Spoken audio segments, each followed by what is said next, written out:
Vamos resolver os exercícios numéricos da aula 1 do módulo 2. Essa aula é referida a sistema binário, ou seja, sistema de dois componentes, equilíbrio líquido-vapor para o caso de soluções com comportamento ideal. Lembrando que nessa aula mostramos que para esse sistema a temperatura constante é possível representar em duas dimensões a pressão de vapor da solução em função da fração molar de um dos componentes. E foram deduzidas duas equações, a equação do ponto de orvalho e a equação do ponto de bolha. Esta última equação do ponto de bolha dá a relação linear entre a pressão de vapor da solução e a fração molar do componente A na fase líquida e representa esta reta. A equação do ponto de orvalho dá a relação não linear entre a pressão de vapor e a fração molar desse componente A na fase vapor, YA, e representa esta curva aqui. Podemos então resolver o exercício 1, que está referido a uma solução de benceno e tolueno que tem um comportamento praticamente ideal. A 100 graus centígrados, a pressão de vapor do benceno puro é 1.360 torr e a de tolueno 560 torr. Para um sistema que tem 6 moles de tolueno e 4 moles de benceno, a fração molar global do benceno é 0,4.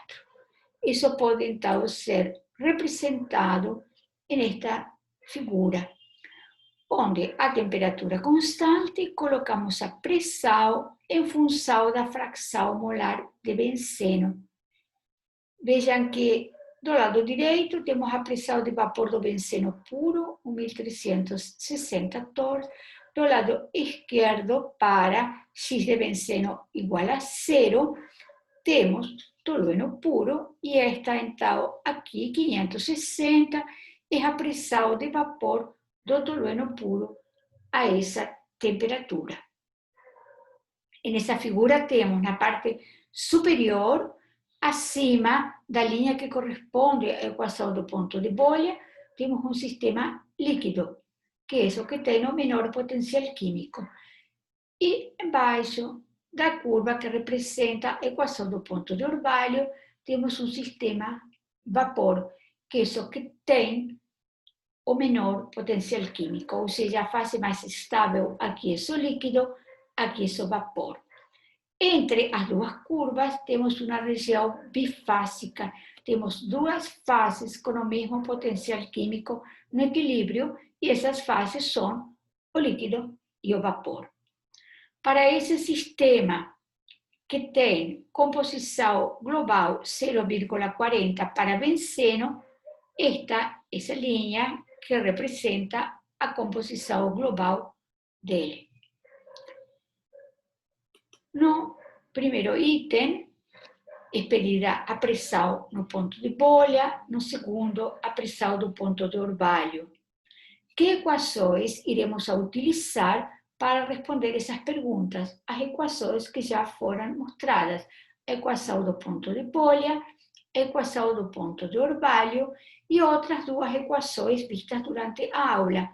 A lei de Raoult, que diz que a pressão do componente A em uma solução é proporcional à fração molar desse componente no líquido vezes a pressão de vapor desse componente quando está puro. E a lei de Dalton das pressões parciais, que diz que a fração molar no vapor é a pressão parcial desse componente dividida a pressão total. Então, resolvendo o primeiro item, temos que determinar a pressão de vapor no ponto de bolha. Qual é o ponto de bolha? É este ponto, um ponto onde nós temos uma grande massa de líquido e uma pequena massa gasosa.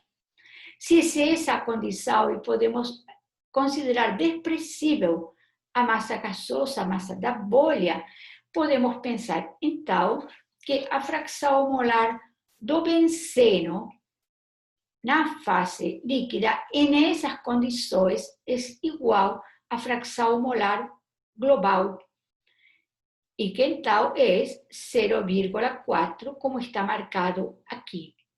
Dessa forma, então, aplicando a equação do ponto de bolha, a pressão calculada no ponto de bolha para o benceno será a pressão do tolueno quando ele está puro, mais a diferença entre as pressões dos compostos quando eles estão puros, vezes a fração molar do benceno na fase líquida.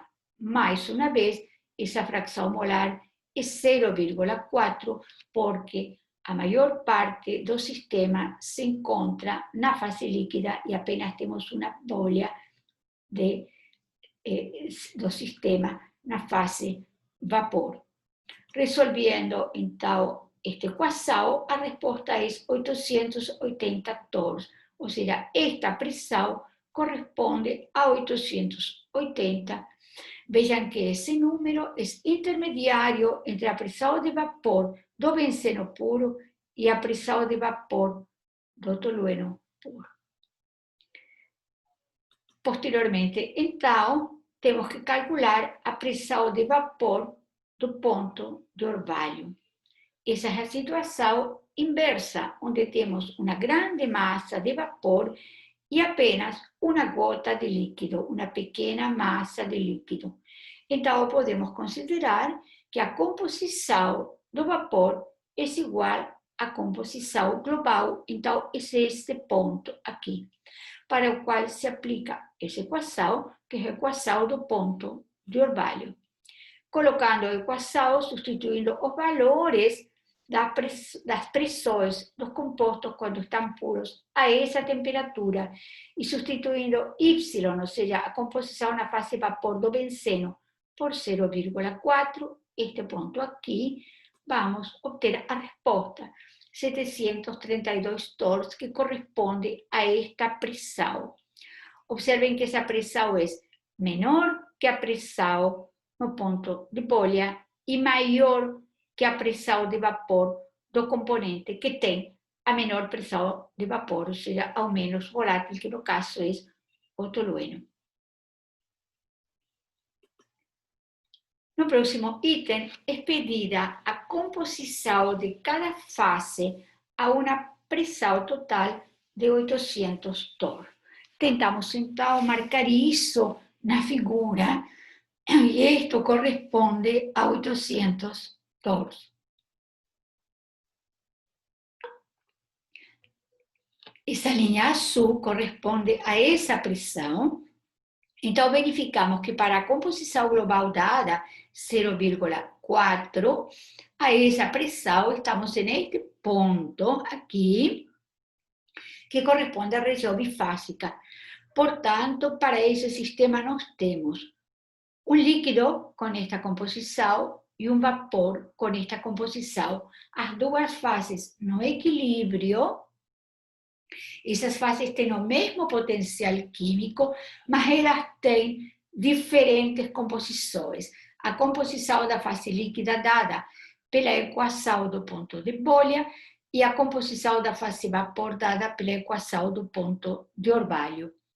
Então, colocamos inicialmente a equação do ponto de bolha, vendo que agora nós sabemos qual é a pressão é 800, isso foi o valor pedido, e o que nós sabemos é a fração molar do benceno na fase líquida. Resolvendo essa equação, nos dá o valor de 0,30, ou seja, este ponto aqui, esta é a composição da fase líquida, 0,30. Já, então, podemos calcular a composição na fase vapor de duas formas. Uma forma seria colocar aí a equação do ponto de orvalho. Uma forma alternativa que vou mostrar para vocês é calcular a pressão do benceno utilizando uma combinação da lei de Dalton e da lei de Raoult. Vejam que a fração molar do benceno é igual à pressão parcial do benceno dividido a pressão total. E a pressão parcial do benceno é, segundo a lei de Raoult, a fração molar do benceno na fase líquida vezes a pressão de vapor do benceno quando está puro. Isso que está multiplicado aqui, dividido pela pressão total que não foi dada no exercício. Resolvendo, resulta que a fração molar do benceno na fase vapor é 0,51. Vejam que esse número é maior que o valor inicial de composição e também maior que a fração molar do benceno na fase líquida. Necessariamente, esses valores são diferentes e necessariamente a fração molar do benceno na fase vapor tem que ser maior, porque o benceno é o composto mais volátil que tem a maior pressão de vapor a essa temperatura do exercício.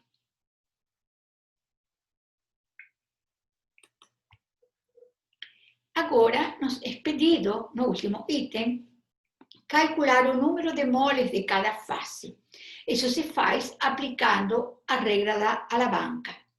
Para isso, temos que observar os valores calculados no slide anterior e lembrar, então, que esta é a fração molar na fase líquida, é 0,30, e esta era a composição global, 0,40, e esta era a fração molar do benceno na fase vapor, 0,51. Então, a regra da alavanca diz que o número de moles na fase líquida é esta diferença aqui, ou vezes essa diferença, o número de moles na fase líquida vezes essa diferença aqui, que é 0,4 vezes 0,30, 0,415, 0,30 aqui, é igual ao número de moles na fase vapor vezes esta diferença aqui, que é a composição na fase vapor, 0,51, menos a composição global. Vejam que isto tem que ser colocado de forma que dê um número positivo. Isso é, então, porque a quantidade de moles no líquido é proporcional a esta parte aqui, este pedacinho aqui, e o número de moles na fase vapor é proporcional a este pedacinho aqui. Já estamos vendo que essas duas partes são muito parecidas, então vai ser parecido o número de moles em uma fase e na outra, mas não vai ser igual. Fazemos a conta e fica 0,1 vezes o número de moles na fase líquida igual a 0,11 vezes o número de moles na fase vapor. Então, podemos exprimir o valor para o número de moles da fase líquida e resulta 1,1 vezes o número de moles na fase vapor. Temos uma equação e duas incógnitas, que são os dois números de moles. Para poder resolver isso, temos que fazer mais uma equação, que é o balanço no número de moles. O benceno e o tolueno ou estão na fase líquida ou estão na fase vapor. Então, o número de moles na fase líquida mais o número de moles na fase vapor tem que ser o total 10. Vejam que aqui, neste número de moles do líquido, tem benceno e tolueno. E neste número de moles na fase vapor, tem benceno e tolueno também. Sustituindo o número de moles no líquido por 1,1 número de moles no vapor, resulta que 2,1 vezes o número de moles no vapor é igual a 10. Com o qual, então, facilmente podemos calcular o número de moles na fase vapor, e é 4,76, e o número de moles na fase líquida, que é 5,24. Vejam que en estos 4,76 nós temos benceno e tolueno. Aqui em 5,24 temos benceno e tolueno, e que 4,76 mais 5,24, certamente dá 10, que era o número de moles originais. Aqui temos um resumo do resultado, e a partir deste resultado, nós podemos calcular quantas moles de benceno e de tolueno tem em cada uma das fases. Como fazemos isso? Novamente, olhamos a figura, lembramos que esta fração molar na fase líquida corresponde a 0,30 para o benceno, que esta fração molar na fase vapor para o benceno corresponde a 0,51. Temos aqui os números de moles totais das fases calculado no slide anterior. Então, o número de moles do vapor é 4,76. O benceno que temos no vapor é 4,76 vezes sua fração molar, 0,51, que dá 2,43. O restante que tem no vapor é tolueno, porque o número de moles tem que fechar. Da mesma forma, na fase líquida temos 5,25 moles ao total. O número de moles de benceno no líquido é o total vezes a fração molar do benceno no líquido, 0,30, que resulta neste número de moles, 1,57. O número de moles do tolueno se tira pela diferença para respeitar o número de moles totais na fase líquida. Vejam também que para o benceno, por exemplo, o número de moles na fase vapor resultou maior que o número de moles na fase líquida. Por quê? Porque o benceno é o composto mais volátil com maior pressão de vapor. E para o tolueno, que é o menos volátil, exatamente o contrário, certo? O número de moles na fase vapor é menor que o número de moles na fase líquida. E então vemos que a partir desta figura nós podemos calcular toda a composição de cada fase, o número de moles totais em cada fase e o número de moles de cada componente em cada fase. Podemos também fazer o exercício 2, que mostra como utilizar essas mesmas equações de uma outra forma. Esse exercício, no lugar de dar as pressões de vapor a uma dada temperatura, dá uma expressão para que cada um calcule na temperatura que desejar. Então, para esse sistema heptano-metilhexano, a 100 graus centígrados, nós poderemos calcular os valores de pressão de vapor. E são feitas duas perguntas: qual é a composição da solução que tem ponto de bolha a 1,2 atm a 100 graus centígrados, e qual é a pressão do ponto de orvalho dessa solução determinada no item B.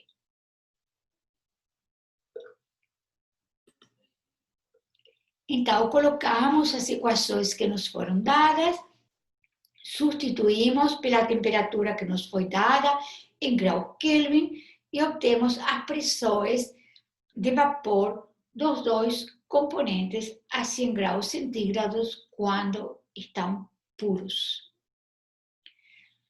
Então, vamos fazer a figura. Se vocês querem simplificar, podem substituir os nomes dos compostos pelas letrinhas A e B.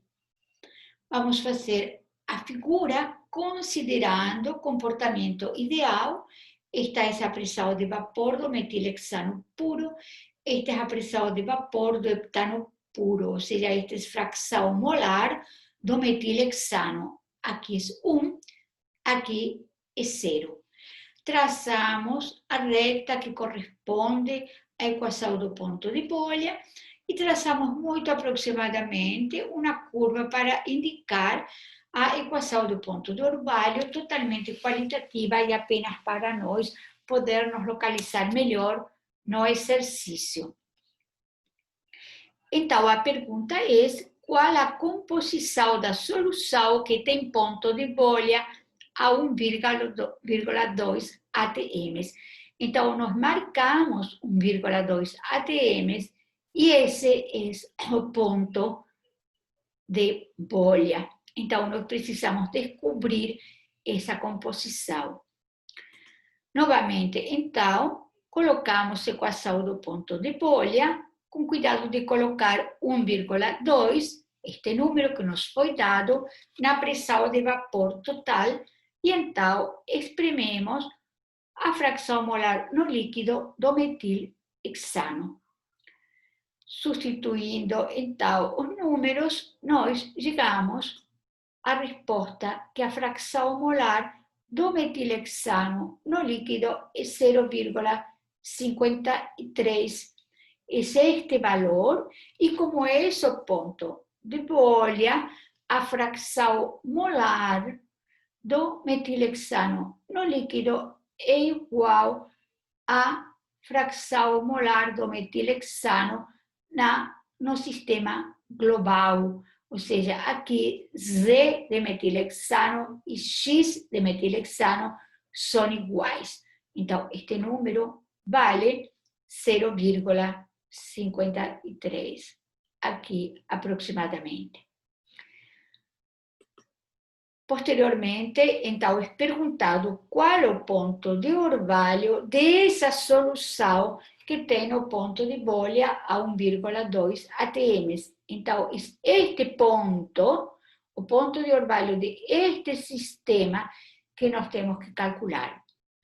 Então, nós colocamos a equação do ponto de orvalho, substituindo os valores das pressões de vapor dos compostos puros e colocando a fração molar do metilhexano na fase vapor como sendo o número 0,53 que nós tínhamos calculado no item anterior e que tínhamos falado que era também a composição global.